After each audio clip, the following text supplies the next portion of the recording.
வந்துட்டு ரோஸ்ட் பண்ணுறதுக்காக. இது வந்துட்டு ட்ரையாக ஒரே ஒரு பட்டை, நிறையா ஃப்ளேவர் இல்லை, சும்மா ஒரு கிலோ மட்டன் யூஸ் பண்ணுவோம். அது 1 கிலோ இருக்குமா? ஸோ ஒரு 2 இன்ச்சு பட்டை, அதுக்கப்புறம் பார்த்திங்கன்னா ஒரு ஜீரகம் வந்துட்டு ஒரு 2 ஸ்பூன் ஜீரகம், சோம்பு ஒரு ஸ்பூன் சோம்பு, அதுக்கப்புறம் பார்த்திங்கன்னா ஒரு 4-5 கிராம்பு, ஒரு 2 ஏலக்காய், ஓகே, மிளகு ஒரு 2 ஸ்பூன் வந்துட்டு மிளகு யூஸ் பண்ணிக்கலாம். சரியா? தென் காஞ்ச மிளகா, தனியா இருந்துச்சுன்னா தனியா யூஸ் பண்ணலாம், தனியா இல்லைன்னா தனியா பவுட்ரு போட்டுக்கலாம். நான் இப்போ தனியா சீடு இல்லைன்றதுனால நான் பவுட்ரு யூஸ் பண்ணிக்கிறேன். ஓகே,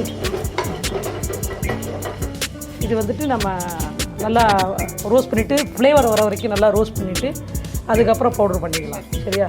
இப்போ அதில் என்ன பண்ணுறீங்கன்னா இதை போட்டுங்க, இந்த வெங்காயத்தை எடுத்து போடுங்க. உங்களுக்கு தான் நான் சமைக்கிறேன், எனக்கு ஹெல்ப் பண்ணலன்னா எப்படி? வெங்காயத்தை கொட்டுங்க. ஓகே, தள்ளி விடுங்க அப்படி.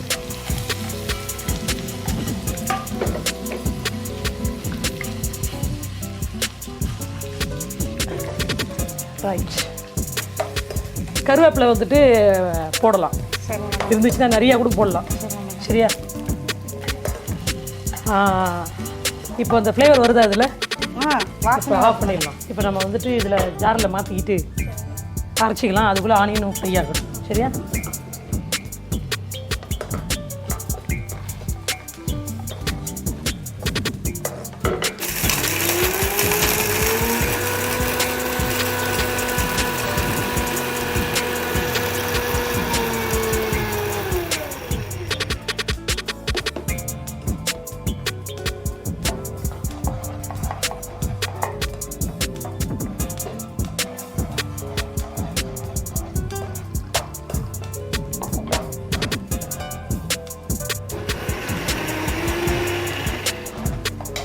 அரைச்சாச்சு, நல்லா நைஸாக வந்துட்டு இந்த மாதிரி வர அளவுக்கு பேஸ்ட் பண்ணிவிட்டு செப்பரேட்டாக வச்சிடலாம்.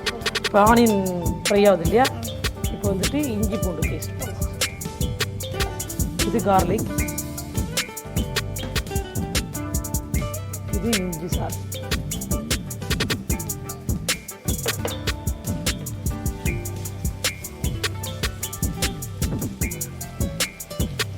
அந்த பச்சை வாடை வந்துட்டு போகிற அளவுக்கு இதில் வந்துட்டு ரோஸ்ட் பண்ணிக்கணும்.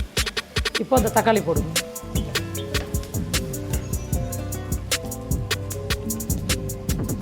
கருவேப்பிலையும் போடுங்க.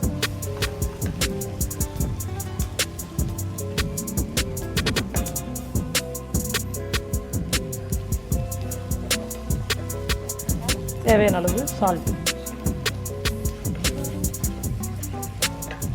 லைட்டாக டர்மரிக் பவுடர். தக்காளி மேஷ் ஆகட்டும், தக்காளி குழையிற அளவுக்கு கொஞ்சம் நேரம் வெயிட் பண்ணுவோம். குழைஞ்சதுக்கப்புறம் மட்டன் போட்டு வதக்கு.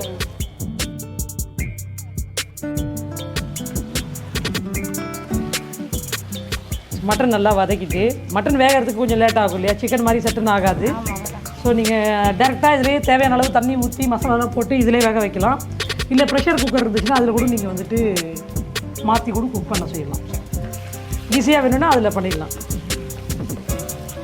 மட்டன் நல்லா இந்த வெங்காய தக்காளியிலே வதங்கட்டும். இப்போ மசாலாலாம் போட்டுடலாம். ஓகே, எந்தளவுக்கு நல்லா ரோஸ்ட் ஆகுதோ அந்தளவுக்கு நல்லாயிருக்கும், டேஸ்ட்டாக இருக்கும் அப்படின்னு நான் சொல்கிறேன். சாப்பிட்டு பார்த்துட்டு நீங்கள் சொல்லுங்கள். ஓகே, அந்த தக்காளி பியூரி எடுங்க.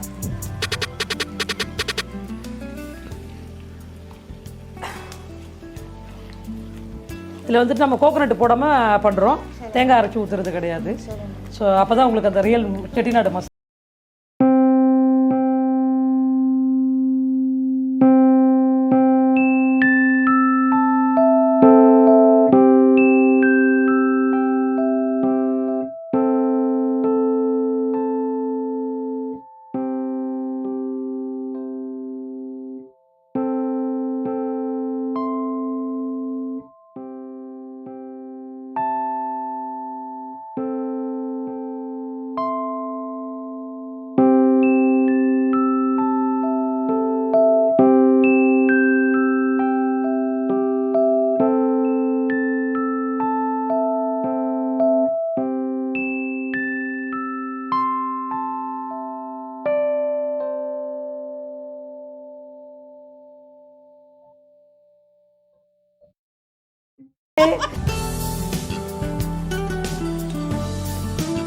10 to 15 minutes ஆயிருக்கும்னு நினைக்கிறேன். திறந்து பார்ப்போமா வெந்திருக்காதே இல்லையான்னு.